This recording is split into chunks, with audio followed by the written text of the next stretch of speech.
Hello প্রিয় বন্ধুরা, কেমন আছেন আপনারা? আশা করি আপনারা ভালো আছেন। আমরা একটি নতুন ভিডিও নিয়ে আপনাদের সামনে আবার এসেছি।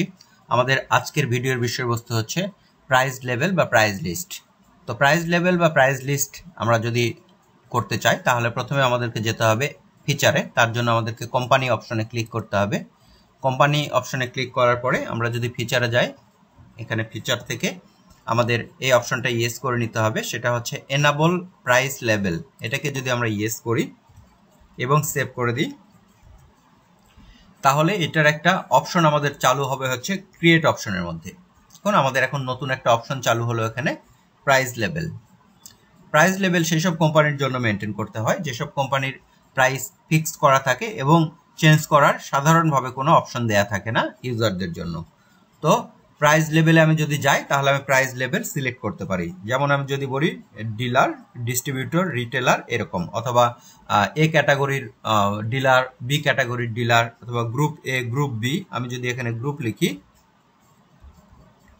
গ্রুপ আমি এ একটা সিলেক্ট করলাম, গ্রুপ এ এবং গ্রুপ বি। গ্রুপ বি আমরা দুটো তৈরি করলাম এখানে।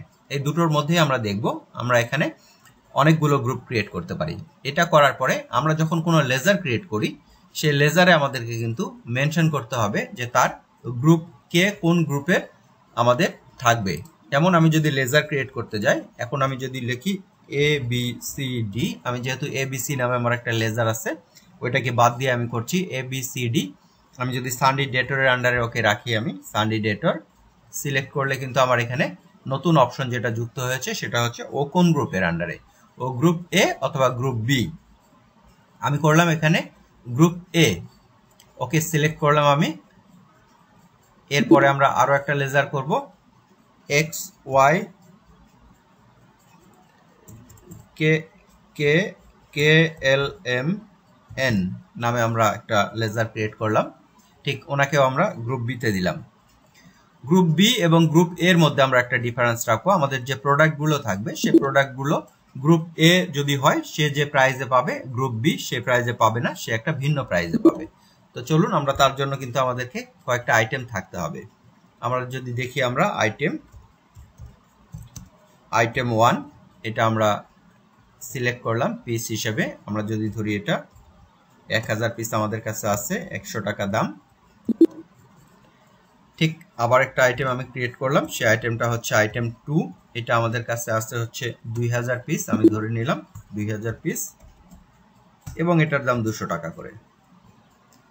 এখন আমি গ্রুপ ওয়াইজ সিলেক্ট করব যে আমার এই আইটেমগুলো কার জন্য কোন রেটে যাবে। সেটা সিলেক্ট করার জন্য আমাদেরকে যেতে হবে হচ্ছে price list stock group. Price list stock গ্রুপে গেলে আমি অল আইটেম সিলেক্ট করছি। এখানে বলতে হবে যে গ্রুপ এ কি প্রাইসে পাবে এটা এবং কবে থেকে এটা অ্যাপ্লিকেবল হবে। আমরা এই ডেটটা পরবর্তীতে আবারও চেঞ্জ করে দিতে পারি, কিন্তু আমাদের আগের প্রাইসটা ঠিক থাকবে। আমি ধরলাম আইটেম 1। এটা আমি এখানে অনেক অ্যাডভান্স লেভেল আছে, কত পিস থেকে কত পিস কিনলে কত টাকা রেট হবে সেগুলো আমরা দেখতে পারি। তো আমরা এখন এই ভিডিওতে সেগুলো দেখবো না, আমরা বেসিকটা দেখছি। আমরা ধরে নিলাম যে ওনাকে আমরা এটাকে সেল করব হচ্ছে, আমাদের এখানে ডান পাশে আমরা দেখতে পাচ্ছি এটার কস্ট প্রাইস হচ্ছে 100 টাকা। অতএব আমরা এটা 120 টাকায় সেল করে দিব। 120 টাকায় সেল করব। এবং আইটেম 2 যেটা আছে, আইটেম 2 আমরা যদি দেখি, এটা যেহেতু 200 টাকা, আমরা এটাকে 250 টাকায় সেল করব। তাহলে কি হলো, এখানে আমাদের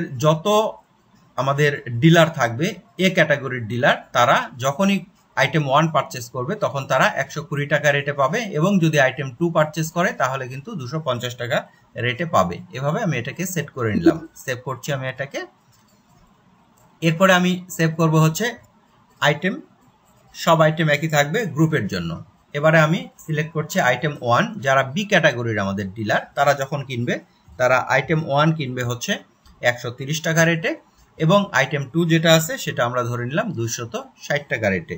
কারণ ওরা আগের এ ক্যাটাগরির হচ্ছে আমাদের বড় ডিলার, অথবা তারা বেশি পারচেস করে, এবং বি ক্যাটাগরির তারা আমরা ধরে নিচ্ছি যে এখানে কম পারচেস করে, সেজন্য আমরা এই রেট এখানে সিলেক্ট করলাম। এবারে আমি দুটো দিয়ে দেখছি, যখনই আমি সেলস করতে যাব, আমরা সেলসে যখনই চলে যাই, সেলস ভাউচারে গেলে আমি যদি ABCD কে সিলেক্ট করি, অটোমেটিক্যালি এই অপশনগুলো অপশনাল, আপনারা জানেন। এখানে কিন্তু আমরা দেখতে পাচ্ছি গ্রুপ এ, মানে উনি হচ্ছে গ্রুপ এ লেভেলের ডিলার আমাদের। এখন আমি আইটেম যদি 1 সিলেক্ট করি, আইটেম 1 সিলেক্ট করলাম, এখান থেকে অর্ডার নাম্বার কোনো কিছু সিলেক্ট করছি না, আমি এটা 100 পিস ওনাকে সেল করছি। এখন অটোমেটিক্যালি আমাকে প্রাইসের ঘরে আর যেতে হবে না, অটোমেটিক্যালি ও প্রাইস চলে এসছে। সেলস নামে তো লেজার থাকবে অবশ্যই। এবারে আইটেম 2, আইটেম 2 যদি আমি সেল করতে যাই, আমি কোনো অর্ডার নাম্বার দিলাম না, এখানে আমি 200 পিস সেলস করছি, তাহলে কিন্তু ও অটোমেটিক্যালি 250 টাকা রেট চলে এসছে, আমাকে আর কিছুই করতে হবে না। এরপরে যখন আমি আমার বি গ্রুপের বা কেএলএম গ্রুপের কাছে সেল করতে যাব, এই গ্রুপের কোনো ডিলারের কাছে, এখানে অনেক লেজারই থাকবে একটা পার্টিকুলার গ্রুপের আন্ডারে। আমি যদি আইটেম 1 সেল করি, আইটেম 1 আমি অর্ডার নাম্বার দিচ্ছি না কোনো, এখানে যখন আমি সেল করব অটোমেটিক্যালি কিন্তু আমার এখানে 130 টাকা চলে এসছে। এবং আমার আইটেম 2 যখন আমি সিলেক্ট করতে যাব, ঠিক একইভাবে এটা আবার আমার কাছে কিন্তু 260 টাকা, অর্থাৎ যে রেট আমি সিলেক্ট করে এসেছি সেই রেটটা এখানে চলে এসছে। এখানে বলে রাখা প্রয়োজন, যেসব কোম্পানি তাদের রেটের ঘরে ইউজারদের জন্য কোনো রকম চেঞ্জের স্কোপ রাখে না, তারা এটা ব্যবহার করে। এর চেয়ে একটা কম সিকিউরড রেট চেঞ্জের অপশন আছে, সেটা হচ্ছে standard selling price, standard cost, সেটার একটা ভিডিও আমাদের এখানে আছে, আমরা আই কার্ডে দিয়ে দিব, আপনারা সেটা দেখে নেবেন। আর এটা হচ্ছে আমাদের প্রাইস লিস্টের বেসিক ভিডিও, আমরা আরো ডিটেল একটা অ্যাডভান্স লেভেলের প্রাইস লেভেলের ভিডিও করব, সেটা আপনারা পরবর্তীতে পাবেন। আর যদি কোনো অন্য ভিডিও আপনাদের প্রয়োজন মনে করেন, আপনারা আমাদেরকে কমেন্ট করে জানাবেন, আমরা সেই ভিডিওগুলো আপনাদেরকে দেওয়ার চেষ্টা করব। ধন্যবাদ সবাইকে আমাদের সঙ্গে থাকার জন্য।